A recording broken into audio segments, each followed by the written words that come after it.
Assalamualaikum warahmatullahi wabarakatuh.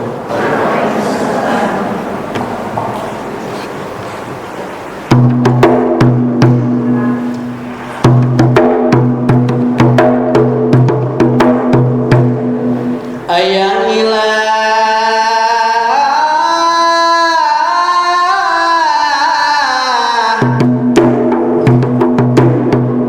Bismillah, ini mulapang ku bilang kertas pangdawat jualan dagang kertasnya putih salahin lapang. Penak menulis tangan pang bergoyang tintanya titik di kertas lapang. Bukannya ulun pandai mengarang, hanya teringat di dalam badan. Hajar purai pulang, kumpamakan tali dadayan. Tagala gincang ganyiluan ngulik kusambatakan. Jikalau pendek ku panjang akan, jikalau targumpal ku bujurakan. Wahai saudara saudari anak dan tuntunan, baik lelaki atau perempuan, jantan batinah, janda perawan. Jikalau ada hari ini tak sama ngaran, ya jangan jadi pikiran. Maklumlah ulun sebagai pelamutan, tiada memakai buku atau tulisan, tiada dicetak seperti Quran, tiada dijual dari pasaran, tiada bertajwid seperti Al-Quran, hanya kisah ini atau dongengan. Dahulu kala zaman dewata, Tuhan Sang Hyang nabinya dewa. 10 perkara pulang ku bawakan, satu persatu ku sabutakan, nanti maknanya ku bacakan. 1 pang tali, 2 pang dadayan, 3 pang tungkat, 4 ukuran, 5 jarum, 6 kulindan, 7 kompas, 8 pedoman, 9 teori politik, yang ke-10 dengan aturan. Balamut ini dengan aturan, kalau ada seperti orang gagilaan atau seperti orang tukar surupan. Kisah bahari ku bawakan, bujurkah ini atau tidak, benarkah cerita atau dusta. Dahulu kala zaman dewata, Tuhan Sang Hyang nabinya dewa. Apakah hendak ia meminta dikabulkan yang Maha Esa?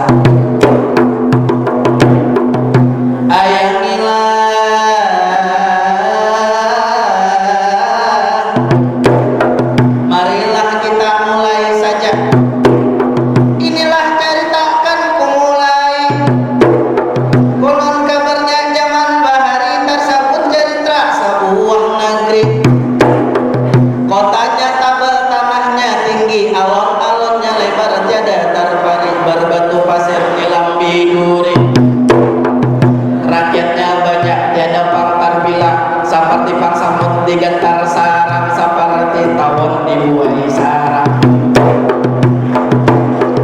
Rakyatnya banyak dalam benua, mundar mandir kesilisan. Tak cerita sebuah benua, ini garis besarnya aja. Tak cerita sebuah benua. Udah, apa nama benuanya? Yaitu yang bernama negeri Palinggam Cahya. Nah, jadi Lamut itu adalah sebuah tutur lisan yang mengisahkan tentang seorang tokoh yang bernama Lamut. Di sebuah negeri yang indah, makmur, sentosa, yang bernama Palinggam Cahya. ulun dikisahkan dan juga diajarkan oleh maestro kita yaitu almarhum Gusti Zaman Akbar, dan mudah-mudahan bisa menampilkan yang diharapkan oleh beliau. Ayang nila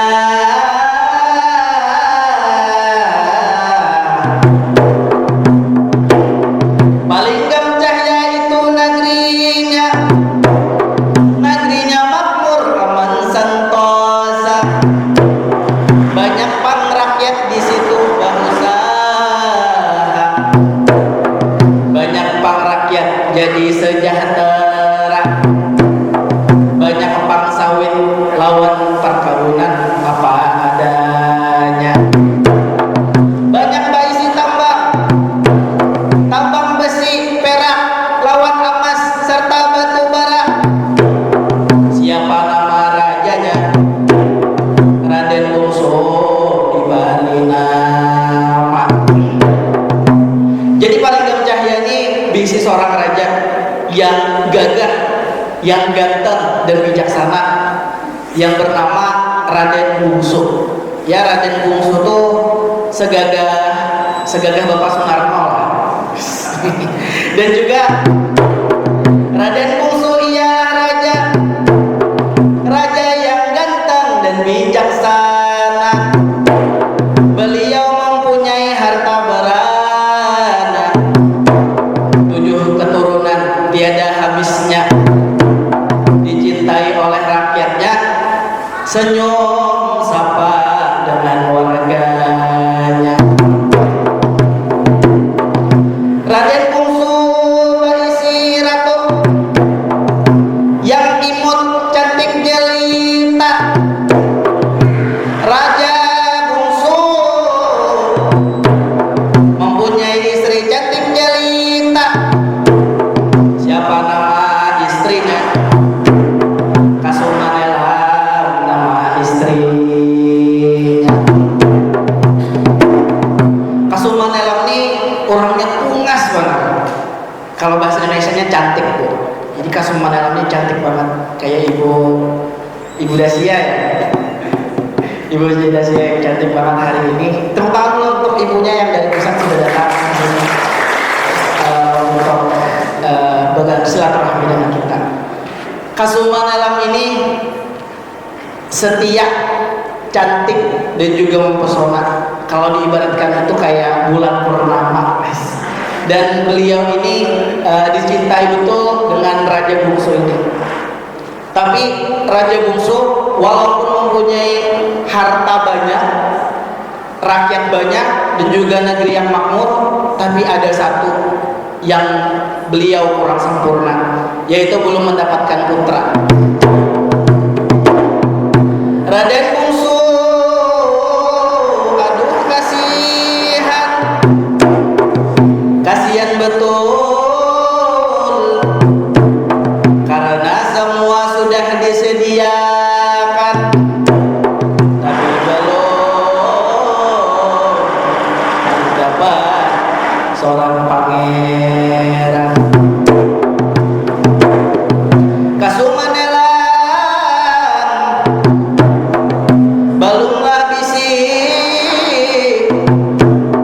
itu kemampuan untuk memberi sponsor. Mudah-mudahan dapat nilai A. Oke. Kasumanela bagus banget jadinya. Langsung oleh Pak Jaki Pak. Kasumanela ialah ratu yang cantik jelita, tapi lah belum bisa memberi putra. Lalu di ujung kampung yang jauh dari raja ada seorang oranglah tua, mempunyai ilmu sakti mandraguna,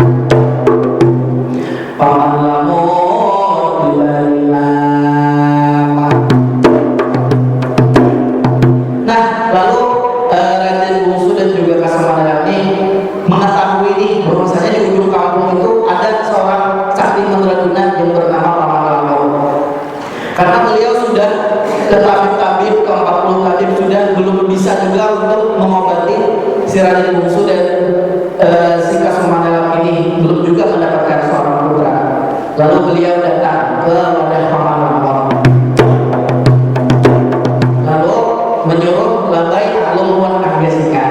Labai Alungwan Anggesinga ini adalah karyawan atau juga pegawai di kerajaan Palinggang Cahya ini. Lalu Labai Alungwan Anggesinga datang ke wadah Paman Lamor. Paman Lamor, kamilah datang,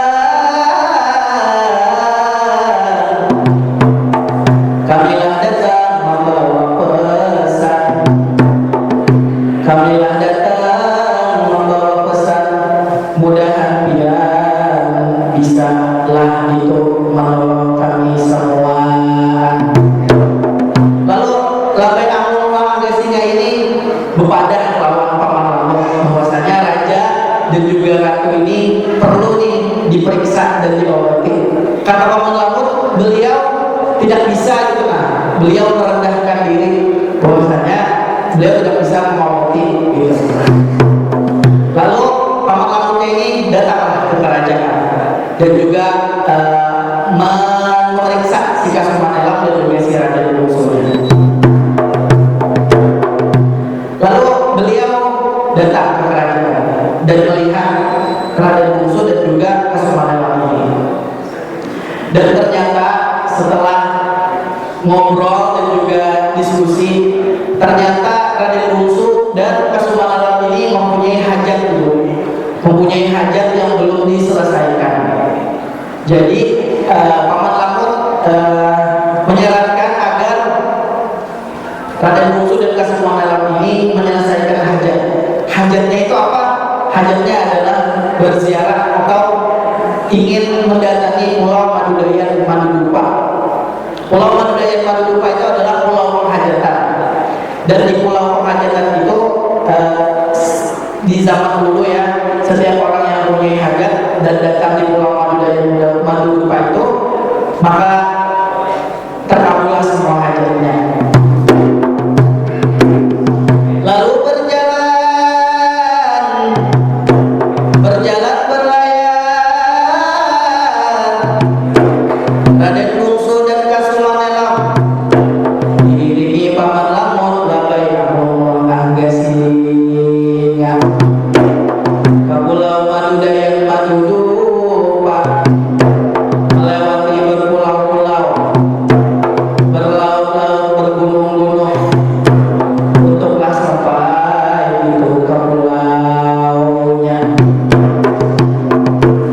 Lalu singkat cerita, sampailah di Pulau Madudayan dan Madudupa. Lalu Raden Bungsu dan Kasemanan ini dimandikan oleh Paman Lamor dan juga disiapkan sesajian, yaitu 41 macam kayak sampir dan juga sesajian pempek. Dan di situ berhajatlah mereka. Setelah selesai ke Pulau Madudayan Madudupa, Raden Bungsu dan Kasemanan dan juga Labai Alungwan Anggesinga kembali ke kerajaan Palinggang Cahya. Lalu ajaibnya setelah ke Pulau Madudayan dan Madudupa, lalu alhamdulillah si Kasemanan-nya hamil atau bunting. Sungguh bahagia itulah raja karena mendapat seorang putra. Berkat itu menyelesaikan hajat-hajatnya. Sebenarnya kisah Lamon ini sangat panjang ya, tapi karena waktunya diberi cuma 10 menit, jadi ulun singkat. Asal kita tahu bahwasanya Lamon itu adalah seorang tokoh dan juga kisah-kisahnya dan juga mengetahui gitu kan, pakem-pakemnya dan juga nada-nadanya Lamon. Walaupun masih belajar umumnya dan juga masih belum sempurna. Mudah-mudahan sedikit tentang waktu tadi bisa diterima dan juga bisa diambil itulah hikmahnya. Bahwasanya mungkin dari doa-doa kita yang belum tersampaikan itu adalah ada hutang atau hajat-hajat kita yang belum selesai itu. Jadi ketika kita mau doa terlaksana, maka kita selesaikan dulu hutang-hutang atau hajat-hajat kita yang sudah terniat.